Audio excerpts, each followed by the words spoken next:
Good morning, everybody, and welcome to the First Unitarian Church of Providence, where we strive to love beyond belief. My name is Peter Van Erp, and I serve as worship associate this morning. Wherever you find yourself in life's journey, whatever faiths you have found or lost, whatever you wear, whomever you love, find hope and inspiration with us, and you are welcome here. It is good to be together. During the summer, while our minister is away, the worship committee hosts a series of services which are led by church members and friends.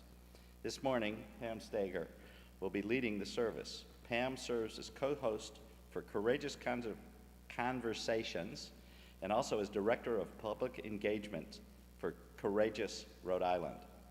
Following a career in prevention and education since 1999, she's been a senior presenter, writer, and researcher with the Media Education Lab at URI. She is a familiar face to most of us since she has been to services here for decades. We extend our thanks to our accompanist, Edith Johnson, and to Joe, Mina, and Eve Grady, who will be our musicians this morning. This is the day we have been given. Let us live well into it.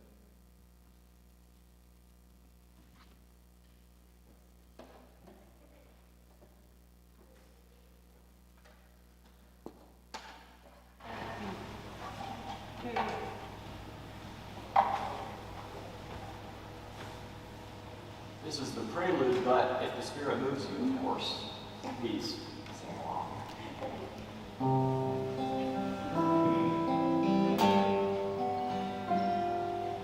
We shall overcome. We shall overcome.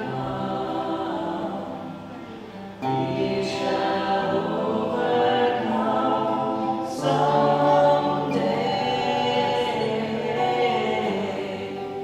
Oh, deep in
Thank you, Joe and Mina and Eve. That was lovely. Good morning. Our opening words today are excerpted from a piece by Todd Brayfogle of the Aspen Institute. We typically think of courage as a kind of action, the dramatic rescue from a burning building, or some other charging forth in the face of peril. Contemporary culture valorizes being in motion and tends to view internal disciplines as a species of inactivity. However invisible our inner actions may appear, they do manifest themselves in virtue. Courage is both a spirit of daring and of bearing. That is to say, external acts of courage depend upon our capacity for composure. Tranquility is courage in repose.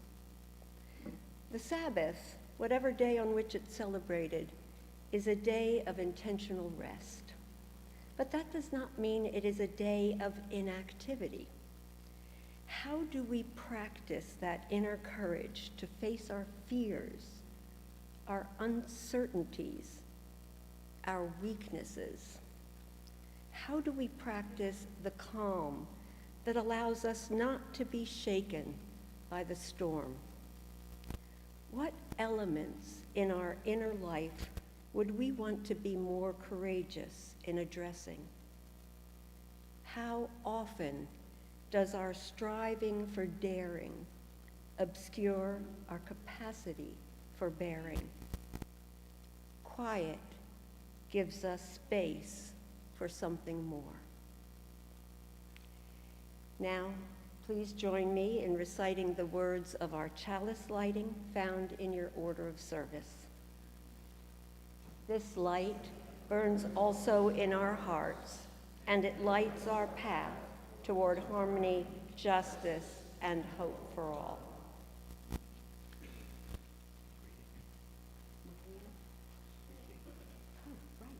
Oh, now it is the time for us to greet each other. So as you are able, wave, get up, move around the room. Don't forget to wave to the people who are joining us from home. We want to keep them in our community.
Please join me in the words of our covenant as printed in your order of service.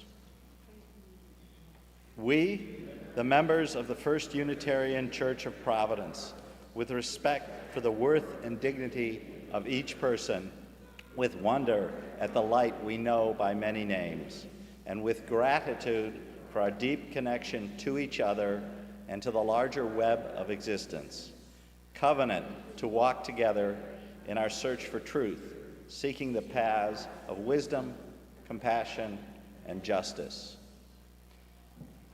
Please rise in body or spirit as you are able, and join in singing Once to Every Soul and Nation, hymn number 119 from the Grave Hymnal.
Today is a poem by author Sylvia Kelly called Strength and Courage.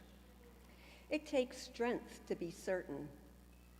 It takes courage to have doubts. It takes strength to be firm. It takes courage to be gentle. It takes strength to fit in. It takes courage to stand out. It takes strength to share a friend's pain. It takes courage to feel your own pain. It takes strength to stand guard. It takes courage to let your guard down. It takes strength to conquer. It takes courage to surrender. It takes strength to endure abuse. It takes courage to stop it. It takes strength to stand alone. It takes courage to lean on a friend. It takes strength to love. It takes courage to be loved. It takes strength to survive. It takes courage to live.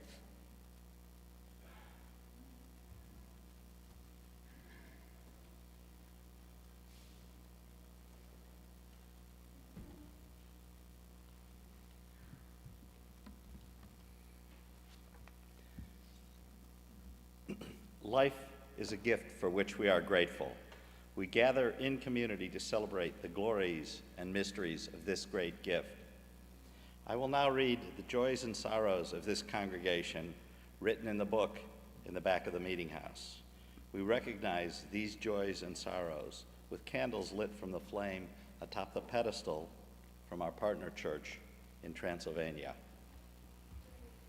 A candle of joy and celebration for Bob Cox on his 91st birthday.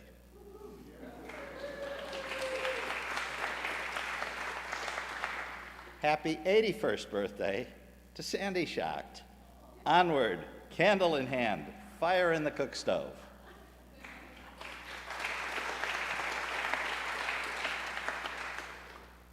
A candle for a swift recovery for Wendy.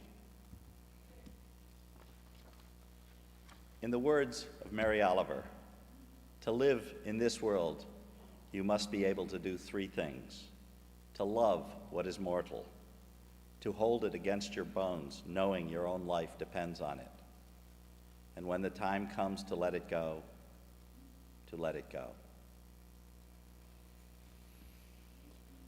For our time of prayer and meditation, I will read from the words of Thich Nhat Hanh from the heart of Buddha's teaching. Aware of the suffering caused by unmindful speech and the inability to listen to others, I am committed to cultivate loving speech and compassionate listening in order to relieve suffering and to promote reconciliation and peace in myself and among other people, ethnic and religious groups, and nations.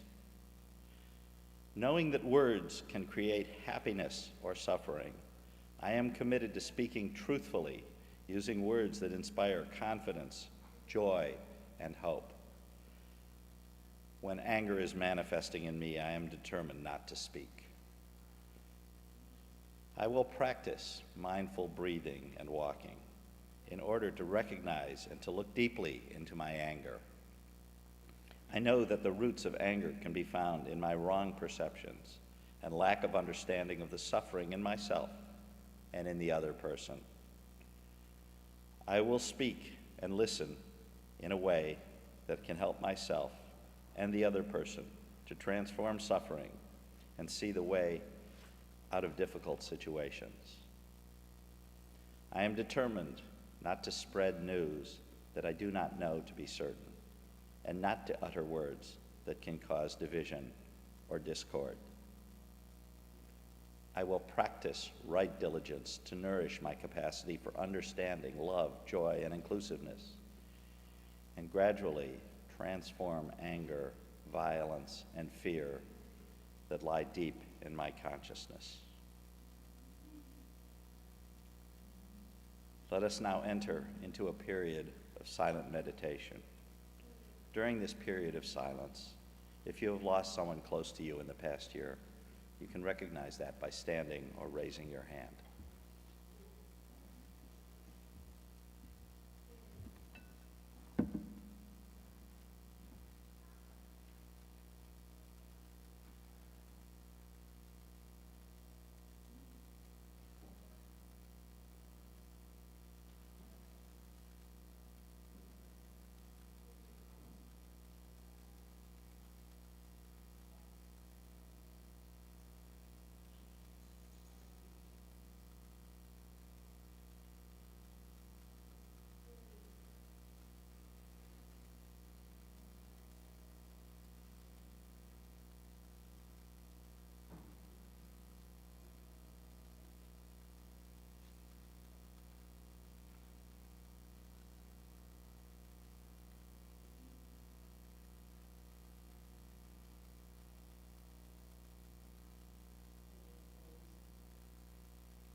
Good morning again. It's so nice to see you here today. Happy summer and happy Independence or Interdependence Day weekend, whichever you celebrate. It's so good to be here with you on this early July day. I am a big proponent of the practice of getting a day of celebration for each decade of your existence. So I always wish all my 70-plus friends happy birth week when their special days roll around. With that in mind, I am well within the 35 days we could spend celebrating the birth of this grand nation of ours. So happy birth month, USA. It's a good weekend to spend at least some time remembering all that it took to create, grow, and hold together these United States of America.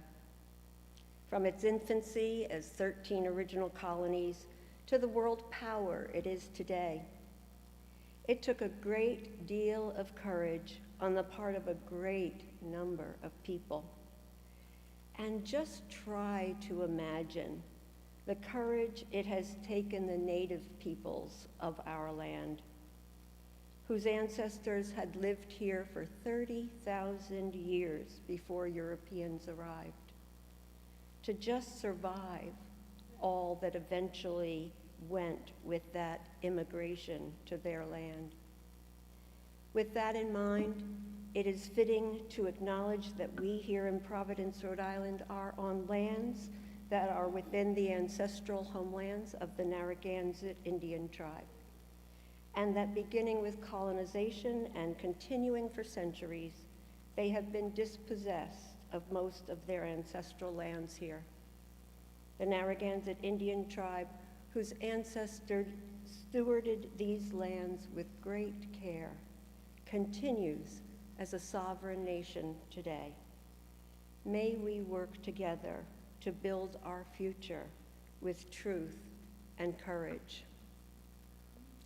I think it's good to acknowledge both the trials and the triumphs in the creation of a nation.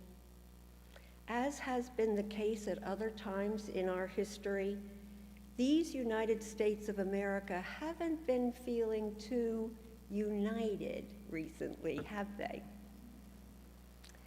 In a 2021 University of Virginia poll, 41% of Biden voters and 52% of Trump voters favored red or blue states seceding from the Union to form their own separate country.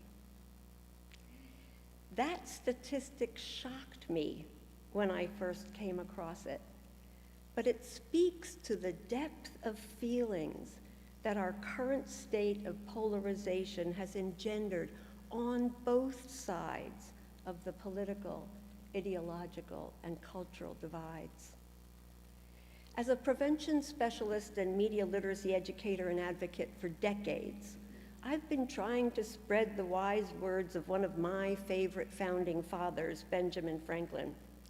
An ounce of prevention is worth a pound of cure. I spent most of those decades begging for funding for that ounce of prevention and going from grant project to grant project, doing prevention work in school systems and communities throughout Rhode Island. It was through that work that I first discovered media literacy, the critical analysis of media messages in any form. I moved more fully into media literacy work in the 90s and found it just as rewarding and just as difficult to explain and to find funding as my prevention work had been before. So you can imagine my surprise when my colleague at the Media Ed Lab, Dr. Renee Hobbs, called one day asking for my help in writing a funding proposal for the U.S. Department of Homeland Security. Apparently, there was a growing realization at DHS that media literacy might be used as a tool of prevention for targeted violence and domestic terrorism, given the knowledge that they had about the media use and abuse of the men committing those acts, and the role media has played in deepening our divides. So I came out of retirement once again to follow this surprising new path. And last October, the Media Education Lab was awarded $700,000 from DHS to put our proposed initiative into action. Let me take a moment here to thank you taxpayers personally. This project is your tax dollars at work. On the one and only snow day of this past winter, we held the launch event and press conference for Courageous Rhode Island at the State House Library in Providence. For many weeks, our branding and website designer, Boris, had been trying to talk us out of that name that our small team had decided that we liked the best. It's too long, he argued. It's too hard to spell, and it doesn't say anything about what you're trying to do. But we prevailed, and Courageous RI was launched that snowy day in February. Even before she had a chance to take her coat off, Renee was greeted at the library door by a radio news reporter who extended his microphone to her and led with, "Dr. Renee Hobbs at the URI Media Lab. Let me ask you about this initiative. Courageous. It's an ostentatious name, actually." Ostentatious. Oxford defines it as characterized by vulgar or pretentious display, designed to impress or attract notice. Well, that's one argument Boris hadn't given us. But with the entire state of Rhode Island as our target audience, we definitely wanted to attract notice. And I think that asking Rhode Islanders to be courageous with us was exactly what we were trying to do. From that day forward, we were asking them to join us on this 2-year, 3-phase, part instructional, part conversational, part creative, courageous journey using the skills of media literacy, civil conversation, and civic engagement to help overcome our divisions and prevent targeted violence and domestic terrorism. To step out of our algorithm-curated echo chambers and into the unknown. When the Republican General Assembly member we'd invited to speak at the launch got up to speak, he wished us well, but voiced his skepticism that we'd be doing much more than preaching to the choir, and that he thought the Department of Homeland Security could have found better uses for their anti-terrorism funding. Our first program, Courageous Conversations, began a week later, on Tuesday, March 7th, with online 1-hour sessions at both noon and 7 p.m., and ran every other Tuesday through this past Tuesday, when we finished our 18th conversation in the series. And I can honestly say that we haven't only been preaching to the choir. In fact, our main tool, media literacy, is about as far as you can get from preaching at all. It's most often defined as the ability to access, analyze, evaluate, and create messages in all the forms of media we use, and then to reflect on that process and act on that combined knowledge. While I like the simpler label, literacy for the 21st century, my personal favorite descriptions of what media literacy attempts to do are making the invisible visible and paying attention to the man behind the curtain. It's really all about asking questions about what we read, watch, hear, see, and use to better understand how they help us make meaning in our lives and become more informed consumers of that media. So for the past 5 months, we've been sharing and practicing the use of 5 key questions to analyze any media message. Who's the author of this message and what's their purpose? What techniques are used to attract and hold your attention? What lifestyles, values, and points of view are represented? How might different people interpret this message differently? And what is omitted from this message? Those 5 questions can usually get a good discussion going about what goes into the making of a media message, the making of meaning, both consciously and unconsciously. You might even say that media literacy enables a free and responsible search for truth and meaning. Does that sound familiar? I've recently been thinking about how many of the UU principles and beliefs are represented in what we're attempting with Courageous Rhode Island. Our UU bylaws state, grateful for the religious pluralism which enriches and ennobles our faith, we are inspired to deepen our understanding and expand our vision. Both media literacy and Courageous RI have similar goals. In our Courageous Conversations, analyzing media messages together, whether it's a meme, a news story, a TikTok or YouTube video, or a social media post, asking those critical questions allowed for the diverse interpretations and perspectives that are based on our different lived experiences to emerge, which then allowed for all of us to widen our understanding of each other and our world. Participation in our conversations far exceeded our stated goals for that program. We had over 100 participants join us on each day of sessions. And because the Media Ed Lab is a global consortium of academic researchers, writers, trainers, and consultants, our sessions attracted people from not just across Rhode Island, but also from around the country and around the world. Given that, you can imagine the diverse perspectives that Rhode Islanders experienced in their small breakout room discussions.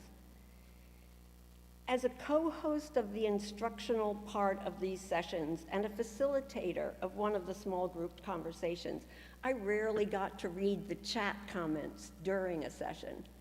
But in reviewing them later, I was as thrilled to see a Rhode Island participant write, "There was someone from India in our group, and they're having the same problems we are." As I was to see these comments from the Homeland Security expert at the U.S. Attorney's Office here in Rhode Island, another great session. You guys are saving our democracy. Besides media literacy, our topics included preventing violent extremism, high conflict and conflict entrepreneurs, feelings and facts, targets of propaganda, media influencers, free speech, hate speech, and censorship, and last Tuesday's final topic, falling down the rabbit hole, in which we discussed the paths into and out of radicalization. The inherent worth and dignity of every person, justice, equity, and compassion in human relations, acceptance of one another, the right of conscience, and the use of the democratic process, respect for the interdependent web of all existence, the goal of world community with peace, liberty, and justice for all. I don't think I consciously consulted our 7 principles when we were creating the guidelines for our Courageous Conversations that we read during each session, but they had the same goals. And that 8th UU principle, the one reflected in our own covenant, to affirm and promote journeying towards spiritual wholeness by working to build a diverse, multicultural, beloved community by our actions that accountably dismantle racism and other oppressions in ourselves and our institutions. I'd like to think that's what Courageous Rhode Island is striving for as well. So what do you say? Up for joining us on the rest of our courageous journey? For telling others about Courageous RI? Besides the Ripple Effect initiative that will be supporting replications of some of our courageous conversation sessions in communities and groups of all kinds throughout the state, we are planning Courageous Questions, a professional development program targeted at educators and librarians, and Courageous Creativity, a media message contest and campaign for secondary and higher ed students. At the very least, I hope you will follow some of our favorite sayings from Courageous Rhode Island. Have conversations, not confrontations. Put the unity back in community, and stay furious. Stay curious, not furious.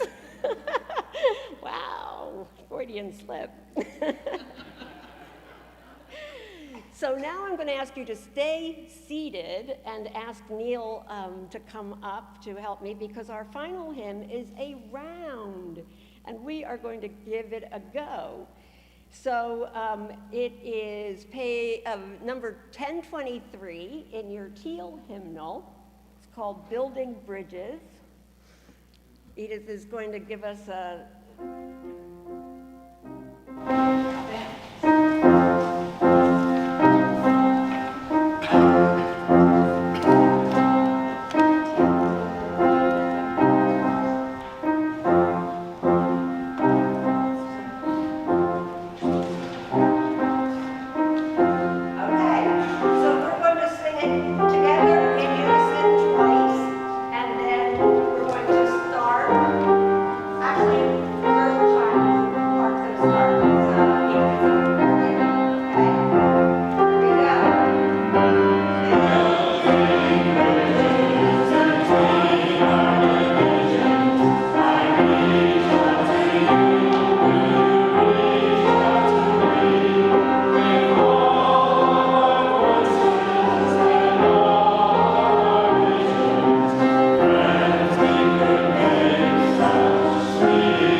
by fires we did not build. We have drunk at wells we did not dig. And we have gathered in fellowship in this space that is far older than any of us gathered here. But it is in this space that we create and create anew that which bonds us to one another. We pass our collection baskets to make a community expression of thanks for our many blessings, those we have witnessed and those yet to come. The morning offering for the work of this congregation will now be generously given and gratefully received.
Our services next Sunday will be led by Kai Robert Speaker and Teo Henson, who will be speaking on humanity in the face of technology.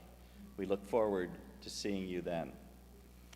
I have the following announcements from our community. A reminder that the church office is closed tomorrow and Tuesday for the holiday and will reopen on Wednesday. And unlike past summers, the office will not take a 2-week break during the summer, so it will be open from Monday to Friday, 9 to 4 throughout the summer. Well, we've already done this once, but once again, a very happy birthday wish to Bob Cox on his 91st birthday. Happy birthday, Bob.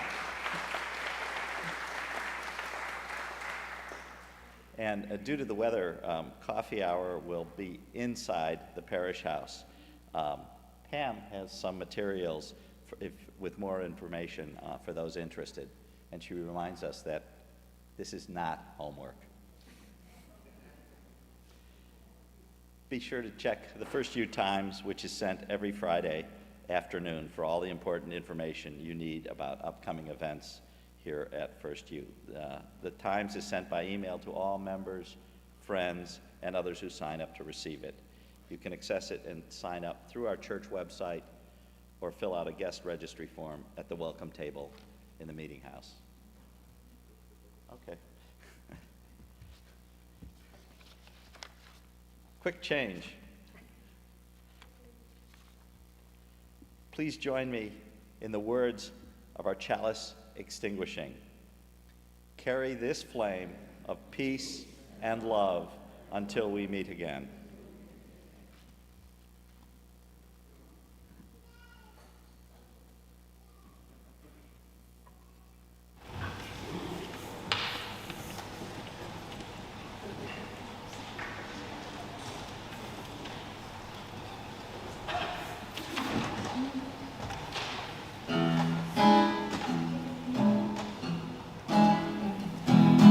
Mothers, fathers, uncles and aunts, brothers and sisters, we got the chance to do better, the chance to do more. Never again, maybe never before.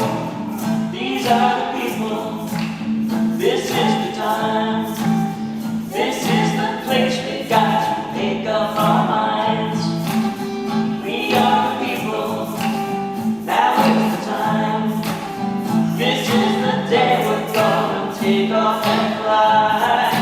Ooh, ooh, ooh, ooh,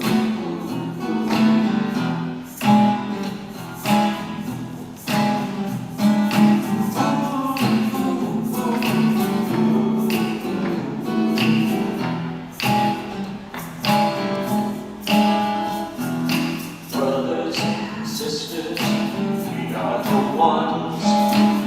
Nobody better for getting it done. Nobody better, nobody at all. We are the ones got to answer the call. These are the people, this is the time. This is the place we've got to make up our minds. We are the people, now is the time.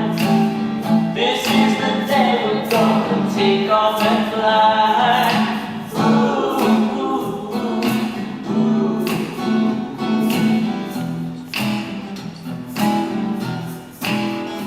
Say ooh, ooh, ooh, ooh. These are the people.